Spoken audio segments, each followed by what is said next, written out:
ጤና ይስጥልኝ ሀብተ ገብርኤል ነኝ ከኮፒምስ። በዚህ ቪዲዮ እንዴት ኢንትሪም ፔመንት ጀነሬት ማድረግ እንችላለን የሚለውን የምናይ ይሆናል። አብራችሁን ቆዩ።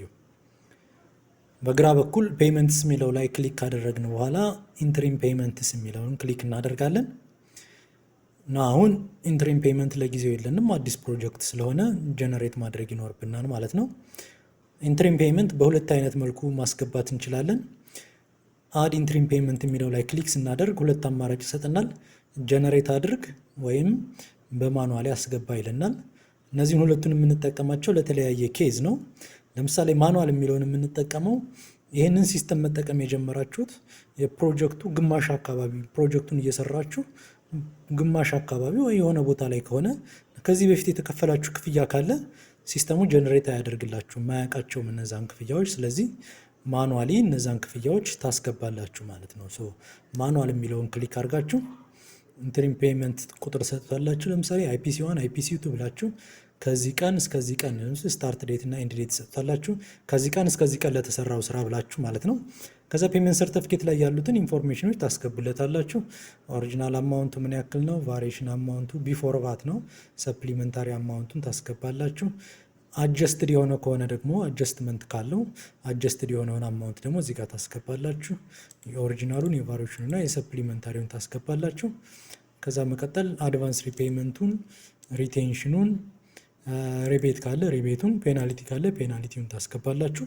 አድ ትሉታላችሁ ማለት ነው። ይሄ ሲምፕል እና ስትሬት ፎርዋርድ ነው። እነዚህን ኢንፎርሜሽን ከሰጣችሁት ፔመንት ሰርቲፊኬቱን ያዘጋጅላችኋል ማለት ነው። ይሄ ቀላል ነው። አሁን ማሳያችሁ እንዴት ጀነሬት ማድረግ እንችላለን የሚለውን ነው። ጀነሬት የምታደርጉት እዚሁ ሲስተም ላይ ለሰራችሁት ስራ ነው። ባለፈው ካስታወሳችሁ ፕላን ኤንድ ሪፖርት ላይ የሰራነው ስራ ነበረ። ቢል 1 ላይ፣ ኳርተር 2 ላይ፣ ጁን ላይ፣ ዊክ 26 ላይ እንደምታዩት ሰኞና ማክሰኞ የሰራናቸው ስራዎች ነበሩ። የ800 ሺህ ብር አካባቢ እና የ782 ሺህ ብር ስራ አካባቢ ሰርተናል። እነዚህን ሁሉንም ካስታወሳችሁ መንዴይ ላይ ስንገባ ለምሳሌ ኤቭሪቲንግ እዚህ ጋር ሪከርድድ ያደረግነው ሁሉም ፔየብል ነው፣ የሚከፈል ነው። እንደምታዩት እዚህኛውም ላይ ስቶን ማሶነሪም እነዚህ ይከፈላሉ ብለናል። ሁሉንም ሪከርድድ ያደረግናቸው ወይም የሰራናቸው ስራዎች በሙሉ የሚከፈሉ ናቸው። እነዚህን ነው ፔመንት ጀነሬት ማድረግ የምንፈልገው። ለምሳሌ ዊክ 26 ላይ ይህንና ይህንን ሰርተናል። ስደምሩት ወደ 1.6 ሚሊዮን ብር አካባቢ ይመጣል። ለሁሉም ክፍያ መጠየቅ ነው የፈለግነው። ከጁን 22 እስከ ጁን 23 ድረስ የሰራነው ስራ ለነሱ ክፍያ እናዘጋጅ።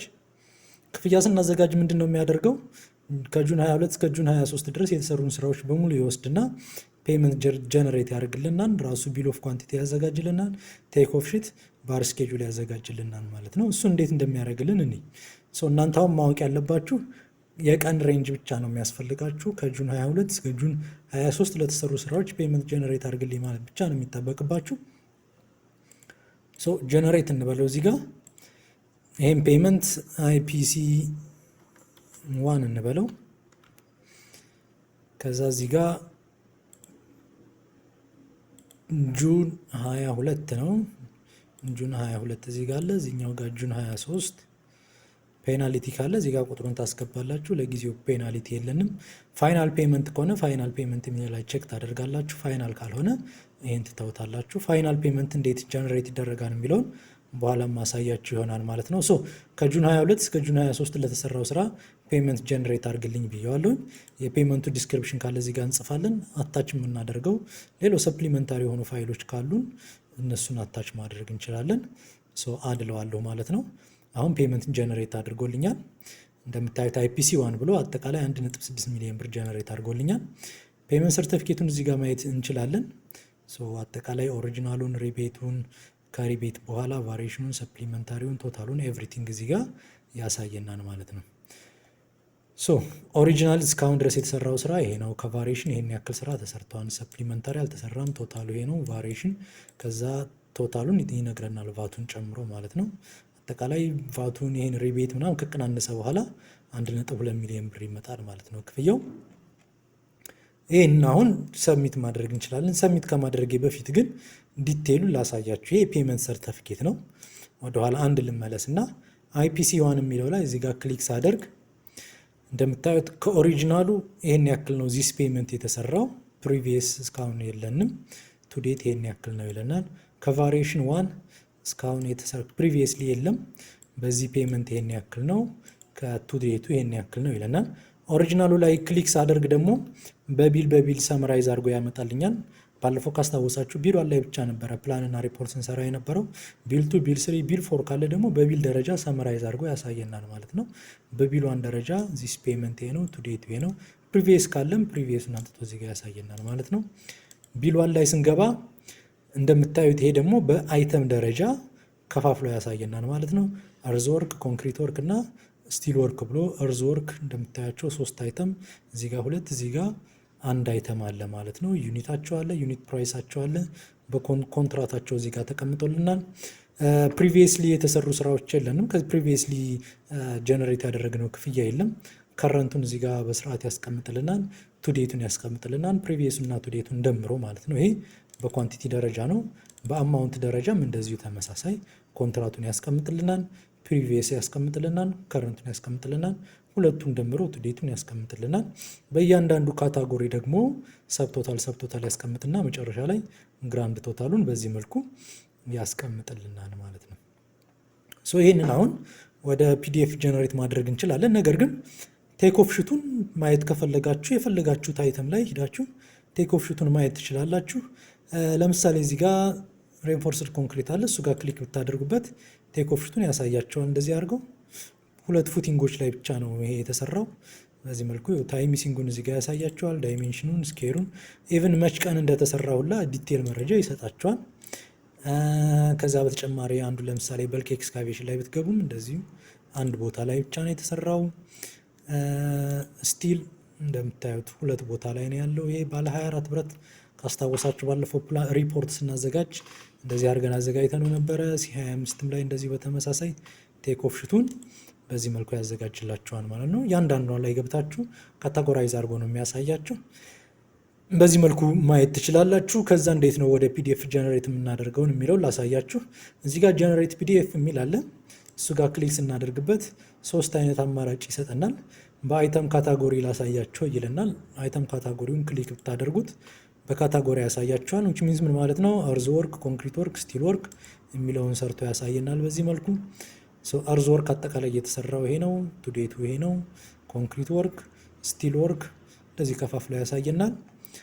ከዛ በተጨማሪ በፔመንት አይተሞች፣ እነዚህ አይተሞች ማለት በአይተም ደረጃ እዚህ የምታዩትን ፊት ለፊት ላይ ያሉትን ያሳየናል። እንደምታዩት በዚህ መልኩ በአይተም ደረጃ ያሳየናል። እርዝ ወርክ፣ ኮንክሪት ወርክ፣ ስቲል ወርክ ብሎ በእያንዳንዱ በስር ባሉት አይተሞችን ሰርቶ ያሳየናል ማለት ነው። የኮንትራቱን፣ የፕሪቪየሱን፣ ቱዴቱን ምናምን ኤቭሪቲንግ በዚህ መልኩ ሰርቶ ያሳየናል። ከዛ በተጨማሪ ቴክ ኦፍ ሹቱን ወይም ኤክስኪዩትድ ኳንቲቲ በሌላ ስሙ ቴክ ኦፍ ማለት ነው። እሱን ሰርቶ ያሳየናል፣ በፒዲኤፍ ጀነሬት ያደርግልናል። እንደምታያቸው አሁን ይሄ ቴክ ኦፍ ሹት ነው። ታይም ሲንጉ እዚህ ጋር አለ፣ እዚህ ጋር ዳይሜንሽን አለ፣ ስኩዌሪንግ አለ። እንደምታያቸው ሁሉንም ሰርቶ እዚህ ጋር ያሳየናል ማለት ነው። እዚህ ጋር ባር ስኬጁሉን ሰርቶ ያሳየናል ማለት ነው። ዲስክሪፕሽኑ እዚህ ጋር አለ፣ የብረቱ ዲያሜትር፣ ሪባር ሌንግዙን፣ ነምበር ኦፍ ባር ፐር ኤለመንት ነው። ይሄ እያንዳንዱን ኤለመንት ቶታል ሌንግዛቸውን፣ ቶታል ዌይታቸውን እዚህ ጋር በኪሎግራም በዚህ መልኩ ያሳየናል ማለት ነው። በዚህ መልኩ ፔይመንታችንን ጀነሬት ማድረግ እንችላለን ማለት ነው። አሁን ይሄ ቶታል ቴክ ኦፍ ሹቱን ሁሉንም አንድ ላይ ነው ያመጣልን። የፈለግናትን ብቻ ለብቻ ለምሳሌ ሲ30 ብቻ ከፈለግን እችን ብቻ ከፈለግን ለዚች ብቻ ወደ ፔመንት ወደ ፒዲኤፍ ጀነሬት ማድረግ እንችላለን። እንደምታያት አሁን እቺ የሲ30 ብቻ ናት ማለት ነው። እንደምታያት የሲ30 ብቻ ለብቻው ሊሰራልን ይችላል ማለት ነው።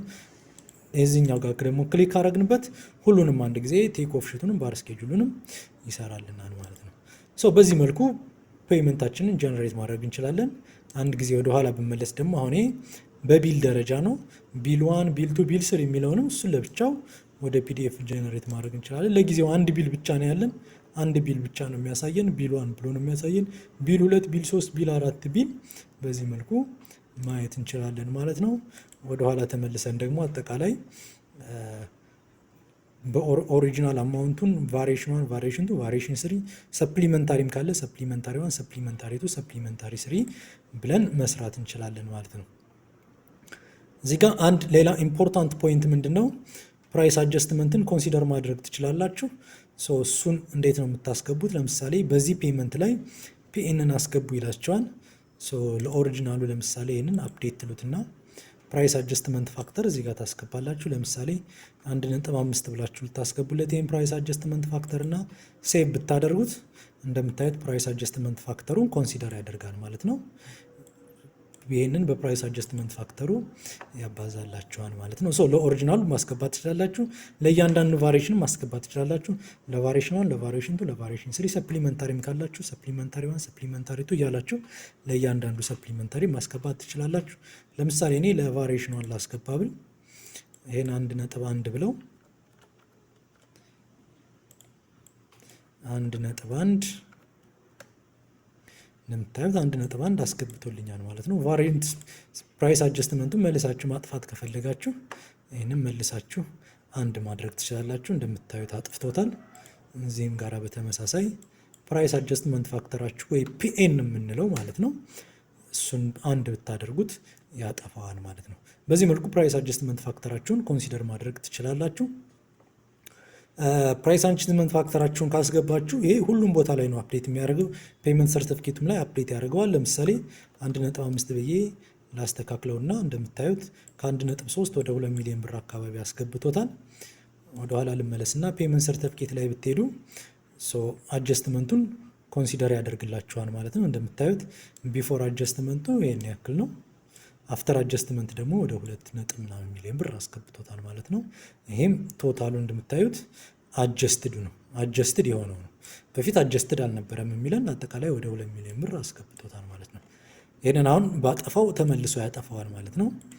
እዚህ ጋር ልምጣና አጀስትመንቱን ላጥፋው which means አንድ ማድረግ ነው። አንድ ብታደርጉት እንደምታዩት አሁን አጀስትመንቱ ጠፍቷል። ይሄ ኔት ነው የሚለው ኢንስቴድ ኦፍ አጀስትድ ከማለት ይልቅንስ ኔት ይለናል። ወደ 1.2 ሚሊዮን ብር ተመልሷል ማለት ነው። ስትጨርሱ ይሄንን ሰሚት ታደርጉታላችሁ። እዚህ ጋር ሪማርካችሁን ትጽፋላችሁ። ሰሚት አደረጋችሁት። ይሄንን ቼክ ታደርጋላችሁ። ቼክ ታደርጉታላችሁ። ከዛ አፕሩቭ ስትሉት አፕሩቭድ ይሆናል ማለት ነው። በጣም አሪፍ። አሁን ይሄ አፕሩቭድ ሆኗል ማለት ነው። እንደምታዩት ይሄ ፔመንታችሁ አፕሩቭ ሆኗል ማለት ነው። ከዚህ በኋላ ፕሪንት አድርጋችሁ አስፈርማችሁ ክፍያችሁን መውሰድ ነው ማለት ነው። እዚህ ጋር አባውት ጋር የሚለው ጋር ብትመለሱ እዚህ ጋር ዳሽቦርዱ ጋር ሰመራይዝ አድርጎ እዚህ ጋር ፋይናንሻል ፕሮግረስ መስራት ይጀምራል ማለት ነው። በፊት ይህ አልነበረም። ፔመንት አፕሩቭ ሲደረግ ፋይናንሻል ፕሮግረሱን እዚህ ጋር ያሳያችኋል ማለት ነው። እዚህ ጋር አንድ ያላሳያችሁ ደግሞ ምንድነው ሪፖርታችሁን ስታስገቡና ሪፖርታችሁ አፕሩቭድ ሲሆን ፊዚካል ፕሮግረሱን እዚህ ጋር ይሰራል ማለት ነው። which means ኤክስኪዩቲቭ የተደረገው ኳንቲቲ ሲካፈል ለቶታል ፕሮጀክት ኮስት ያደርገዋል። እነዚህ ሁለት ቁጥሮች ተመሳሳይ የሆኑት ለሁሉም ለተሰራው ስራ ክፍያ ስለተከፈለ ነው። እንደምታዩት እዚህ ጋር ኤክስኪዩቲቭ ኳንቲቲው እና ፔዱ ተመሳሳይ ናቸው። ምን ማለት ነው? ይሄ ለሁሉም ኤክስኪዩቲቭ ለተደረገው ሁሉ ክፍያ ተከፍሎናል ማለት ነው። በዚህ መልኩ ኢንትሪም ፔመንት ጀነሬት ማድረግ ይቻላል ማለት ነው። ሌላ ኢንትሪም ፔመንት ካላችሁ በተመሳሳይ ጀነሬት ብላችሁ አይፒሲ1 አይፒሲ2 እያላችሁ ስም ትሰጡታላችሁ፣ ቀን ትሰጡታላችሁ። እዚህ ጋር ፔናልቲዎችን ታስገባላችሁ። ስትጨርሱ አድ ትሉታላችሁ ማለት ነው። በዚህ መልኩ ፔመንታችሁን ጀነሬት ማድረግ ትችላላችሁ ማለት ነው። ኢንትሪም ፔመንት ጀነሬት ማድረግ ይህንን ይመስላል። በቀጣይ ፋይናል ፔመንት እንዴት ጀነሬት እናደርጋለን የሚለውን የምናይ ይሆናል። አብራችሁን ቆዩ።